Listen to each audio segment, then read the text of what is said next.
ना मुझे रीजनिंग आता था, ना मैथ्स आता था, ना जीए आता था। हर चीज़ एक में के साथ में रह के, ग्रुप में रह के, सात लोगों के गाइडेंस में सीखा हूँ।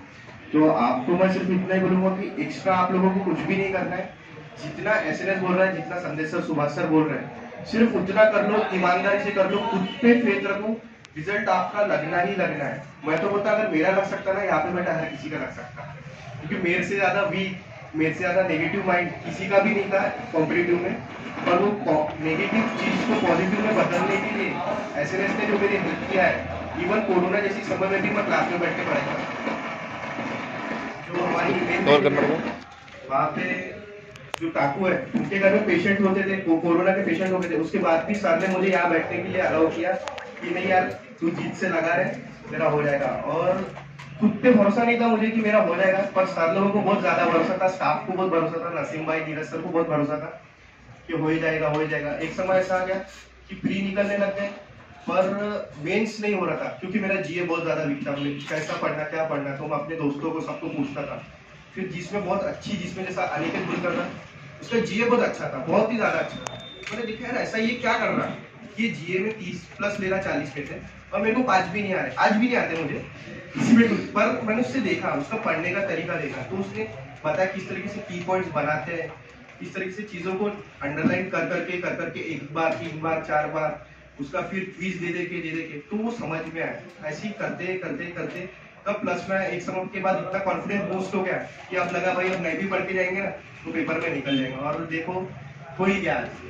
बस इतना ही बोलूंगा कि क्लास पे फेथ रखो, खुद पे फेथ रखो, टाइम दो खुद को, बराबर हो जाएगा। 4 घंटे की पढ़ाई न, बाकी टाइम क्रिकेट खेलो, हमारे लिए सबका हो जाएगा।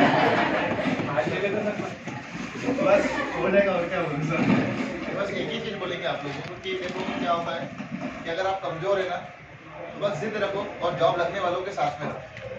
कि जिन बच्चों की जॉब लगने की उम्मीद है, उनके ग्रुप में रहना बहुत जरूरी है आप लोगों को। क्योंकि रीजन है कि अगर आप ये सोचेंगे मैं कमजोर हूँ और आप कमजोर बच्चों का सहारा अगर आप लोगे ना तो कहीं की इंप्रूवमेंट के चांसेस कम से कम।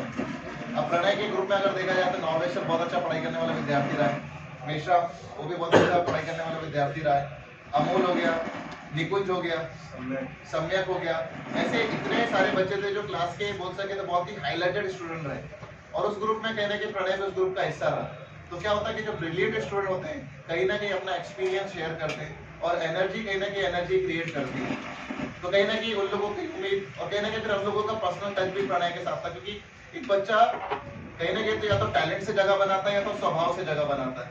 तो प्रणय एक ऐसा विद्यार्थी रहा जो कहीं ना कहीं स्वभाव से हम लोगों से कनेक्टेड रहा, क्योंकि अब कहीं ना कहीं कुछ ना कुछ म्यूचुअल अंडरस्टैंडिंग बनती है। कोई भी काम रहा तो प्रणय से डायरेक्ट बात हो जाती थी हमारी, हंसी मजा चलना। कोरोना के से हम लोग बहुत सारे क्रिकेट भी खेले, अब जुड़ जाते हैं। कहने पे हम लोगों की भी फीलिंग रहती है कि भाई ये लड़के ने लगना चाहिए। और जब भी मुझे कहीं भी बच्चे को जॉब आता तो प्रणय का नाम पहला था, इसने कब लगना चाहिए। और इसने जब जॉब लगा तो सब ये बोलते नहीं, सारे रिजल्ट एक तरफ और प्रणय का रिजल्ट एक तरफ। अगर मेरी स्पीच में भी अगर देखेंगे और संदेश सर की स्पीच में देखिए सेम। कल हम लोग साथ में खाना खा रहे थे, बोले प्रणय का रिजल्ट एक तरफ, बोले बाकी लगे ना लगे मतलब नहीं, पर ये लग गया हो। क्योंकि यार जो नहीं लग सकता ना, जब वो लगता है ना तो इतिहास बनता है। अगर आज से 3-4 साल पहले अगर प्रणय को मिलेंगे तो मुझे नहीं लगता कि कोई बोलेंगे कि लड़का सरकारी नौकरी भी मारेगा। नहीं लिटरली आपके पेंटिंग का काम था, पेंटिंग का कॉन्ट्रैक्ट का काम है, तो कहीं ना कहीं उतना रेगुलर भी नहीं था उस समय। लेकिन बोल सके ना कि कब किसके अंदर कैसा जुनून जाग जाए, किस तरह से ऑनेस्टी जाग जाए।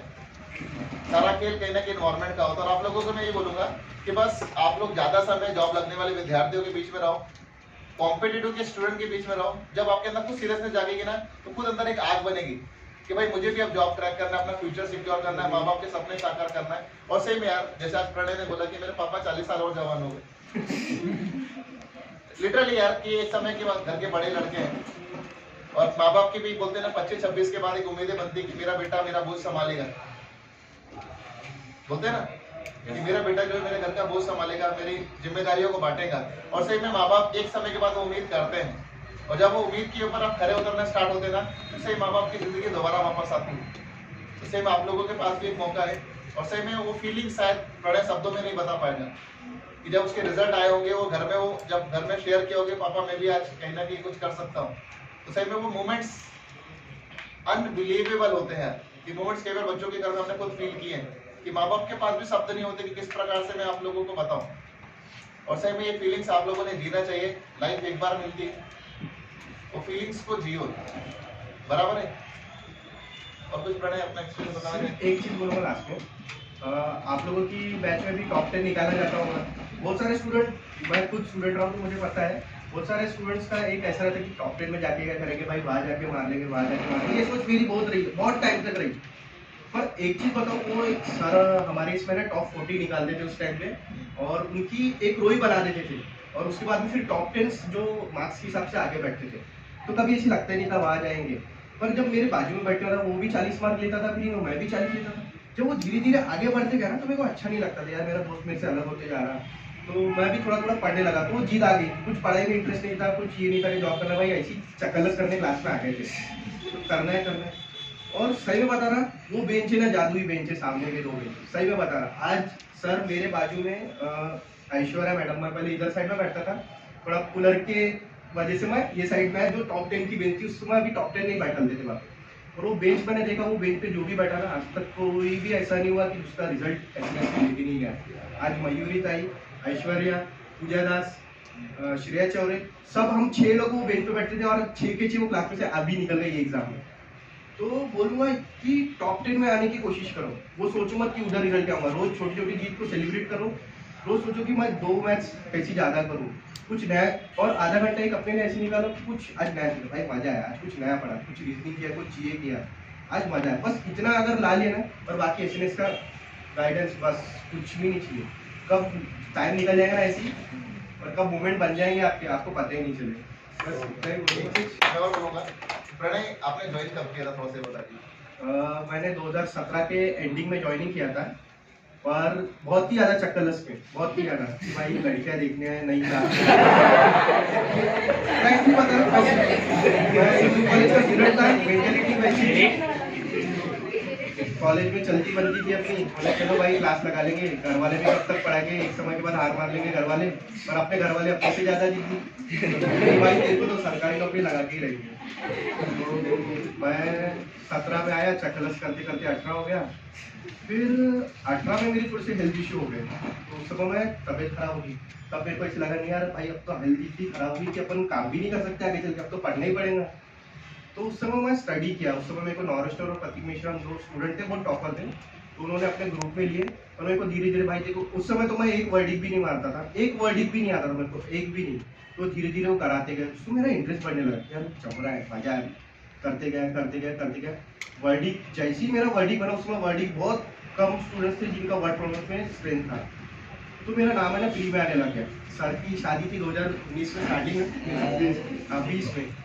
तो मैं जब 2019 में मेरा पहला रिजल्ट आया, IBSPO का प्री निकला, मैं बहुत खुश, अरे भाई इतनी बड़ी एग्जाम लग गई, RRB असिस्टेंट का प्री नहीं निकल रहा था, IBSPO का प्री निकल गया, अरे बहुत चौड़ में। और मेरे से धुआंधार लोग जो थे, शायद अच्छे, विशेष मिश्रा, ये लोग, इनसे ज्यादा मार्क्स मेरे को थे, जो विशेष मिश्रा आपके सर है, अभिषेक, पल्लवी करके, इनसे ज्यादा मार्क्स। मतलब भाई तू क्या बताएगा, तेरे से ज्यादा। तो ये सब चीजें मेरे दिमाग में कॉन्फिडेंस अलग ही चल गया, अलग ही हो गया था। पेपर देने गया, तब तो अपने को अपना लेवल ही नहीं पता था कि अपन कुछ है। तो वहाँ मैंने पेपर दिया, इंग्लिश में मैं 2 मार्क के लिए स्ट्रगल करता था, वो पेपर में 17 मार्क आ गए। मतलब भाई ये क्या हो गया अपने साथ में। पर मैं डिस्क्रिप्टिव में फेल हो गया, क्योंकि प्लस माइनस वो भी नहीं आता था अपने को करने। तो बोले नहीं यार, उस समय ऐसे लगा कि एक ही जॉब है जो तेरे लिए बनी है, सबसे हार्ड है, पर यही तेरे लिए नहीं है। फिर उसके बाद 2021 में भी दिया, तब भी मेरे साथ वैसी। 2020 में दिया, 2021 में मेरा ओवरऑल में रह गया 1.5 से, और 2020 में मैं शायद रीजनिंग में रह गया था। उस समय मेरे को कट ऑफ से 15 मार्क की ज्यादा ली थी आगे। इस बार होपफुली हो जाएगा मेरा, इस बार अच्छा गया मेरा। तो ये छोटी छोटी चीजें है ना, आपका बूस्ट करेंगी। बस वो ध्यान में रखना, 10 नेगेटिव मत सोचो कि 10 रिजल्ट नहीं आ रहे, ये सोचो कि यार इसमें पॉजिटिव क्या सीखा। मेरा इंग्लिश का आज मेरे को पहले 2 आते थे, आज मेरे को 10 आते। अब 10 को 15 कैसी बनाऊंगा, उस पर ज्यादा ध्यान दो। मैथ में 1 वर्ड ही नहीं आता, आज मेरे को 4 आते, तो 4 के 5 कैसी बनाऊं, बस इतना ध्यान दो। सबका होता भाई, सबका। मैं तो बोलता मेरा हो सकता है ना, आपका सबका ही होता। जैसे आप लोग लाइब्रेरी ऊपर चलते हो ना, जाते हो, तो लाइब्रेरी के टॉप पर देखो 3rd फ्लोर पे एक थॉट लिखा है कि वेट लगना तरी चाल। मराठी में लिखा है, मेरी मराठी उतनी अच्छी नहीं है, लेकिन फिर भी मुझे बहुत अच्छा लगता है कि वेट लागला तरी चालेल, पण आयुष्यात काहीतरी बनवून दाखवा। कारण लोक भेटतात ते विचारतात की तू कसा आहे, हे असं असं विचारत नाही तू कसा आहे, ते विचारतात की तू काय आहे. तो प्रणय को समय लगा और इसे तो लिखा ना कि धैर्य रखे और कभी हार ना माने, क्योंकि महान चीजों में समय लगता है. और जो मैं आपको बताता था कि यूं ही नहीं मिलते सपनों की आसिया नहीं, चलना भी पड़ता है और चलना भी पड़ता है. तो ये चीजें रियलिटी है कि इन्होंने समय लगाया. 2017-18 से स्ट्रगल किए, 22 में आज फाइनली 23 में ज्वाइनिंग ली, यानी कि आ गया ना इनका 23 में फाइनल हो ही गया ना. देखो समय लगा, लेकिन वर्तमान एज क्या है? 28 है. वर्तमान एज 28 के 28 में अगर उनको सफलता मिली कि लाइफ खत्म हो गई थी. देखो हुआ, मैं हम बोलते कि 28 में आज स्टार्ट कर रहे हैं, लेकिन उन लोगों से कहीं बेहतर है जो आगे चलकर लाइफ में स्ट्रगल करने वाले. इनका लिया गया एक सही समय पर सही फैसला और अपने आप को रोके रखना. देखो कई बार होता है कि काम शुरू कोई भी कर लेता है, काम स्टार्ट करना कोई महान कार्य नहीं होता, लेकिन काम को सही अंजाम पर लेकर जाना एक महान कार्य होता है. तो प्रणय ने कहीं ना कहीं बोल सकता अपनी जिद से कि एक ऐसा नॉर्मल स्टूडेंट होने के बावजूद एक अपने आप के लाइफ को कहीं ना कहीं उसने अच्छा तरीके से लेकर गया, ये एक अप्रिशिएट करने की बात है. और 4 साल अपने आप को रोक कर रखना, इतने सारे फेल्यूर. वो बोलते ना कि आज प्रणय की अगर कहीं ना कहीं देखा, जो भी इसके दोस्त वगैरह मिलेंगे, यार तेरा तो लाइफ, तेरी किस्मत बहुत अच्छी है, तेरी तो जॉब लग गई यार. जो होंगे ना इसके जो नए दोस्त मिलेंगे बोलेंगे भाई तेरी तो बहुत बढ़िया किस्मत है, सरकारी नौकरी लग गई. जो आप जैसे विद्यार्थी बैठोगे तो सोच रहे हो किस्मत बहुत बढ़िया कि सही में लग गई, लेकिन रियलिटी में जो टाइटैनिक जिस पहाड़ को ठोका था, पहाड़ का जो आइसबर्ग था वो इतना सा था, जिसके नीचे जो पहाड़ था वो बहुत बड़ा था. सेम ही फिलहाल इसकी अचीवमेंट आपको इतनी से दिखाई दे रही होगी, उसके पीछे का जो स्ट्रगल है हम लोगों ने देखा हुआ. तो आप लोगों के लिए बोलूंगा कि शायद रिजल्ट बहुत नेगेटिव आते हैं, कॉम्पिटिटिव में सक्सेस से ज्यादा फेल्यूर ज्यादा आप लोगों को मिलते हैं. तो बस वो फेल्यूर आप लोग बचाना सीखो. तो सचिन तेंदुलकर की स्टोरी पता था आप लोगों को, पता था ना कितने मैचेस में? 800 प्लस मैचेस. सचिन तेंदुलकर के 800 प्लस मैचेस में सिर्फ 250 इनिंग, 100 सेंचुरी और 150 हाफ सेंचुरी, कुल मिला के देखिए तो 250 इनिंग सक्सेसफुल रही. अब 800 प्लस में से 250 इनिंग सक्सेसफुल है, मतलब कुल मिला के 550 इनिंग में तो कुछ नहीं किया उस बंदे ने. यानी कि सचिन तेंदुलकर को क्रिकेट का भगवान बनने के लिए भी 800 बार अपने आप को साबित करना पड़ा, और 800 में से 250 बार वो सफल हुआ, फिर भी वो भगवान बन गया.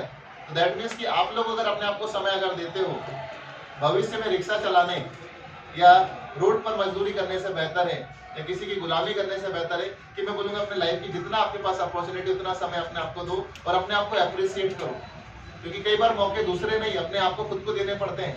साथ अगर प्रणय अगर अपने आप को मौका नहीं देता तो आज सही ने कहीं ना कहीं अपने पापा के बिजनेस में या कहीं ना कहीं अपने आप को स्ट्रगल करना पड़ा होता उसे.